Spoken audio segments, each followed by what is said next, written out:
Magandang araw sa inyo mga kaibigan. Itong ating almusalita sa araw na ito. Ang ebanghelyo natin ay Matthew 12:38-42. Sabi ng Gospel, some teachers of the law and some Pharisees spoke up. Teacher, we want to see a sign from you. Jesus answered them, an evil and unfaithful people want a sign, but no sign will be given them except the sign of the prophet Jonah. Gusto nila ng sign. Ayaw nilang pakinggan. Ayaw makinig sa mensahe ni Jesus. Ayaw pakinggan ang sinasabi ni Jesus. Ayaw makita mga ginagawa ni Jesus. Gusto nila ng sign. Ayaw nila ng message. Gusto nila ng sign. Ayaw nila ng utos. Gusto nila ng sign. Ayaw nilang pagbabago. And kaya tinawag ni Jesus evil generation.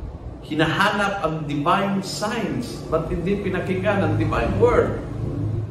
Hinahanap na kung ano-anong palatandaan, pero hindi ina-entertain yung mismong Panginoon na kausap nila.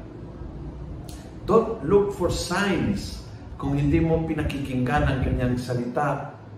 Don't look for signs kung hindi mo kinakausap, nilarespeto, ginagalang, ina-entertain ang iyong kausap. Don't look for signs if you don't entertain ang Diyos na dumadalaw sa iyo sa maraming paraan araw-araw ng iyong buhay. That's the point of Jesus. What signs ang hinahanap? Buksan ang mata, buksan ang puso, at makikita ng Diyos ay nakikipag-usap sa iyo through His Word, through His person, through His dalaw, araw-araw ng iyong buhay. Andiyan na siya. Pakinggan na lang kaysa magkahanap kung ano-anong sign. Kung nagustuhan mo ang video ito, please pass it on. Punuin natin ng good news ang social media. Gawin natin viral, araw-araw ang salita ng Diyos. God bless.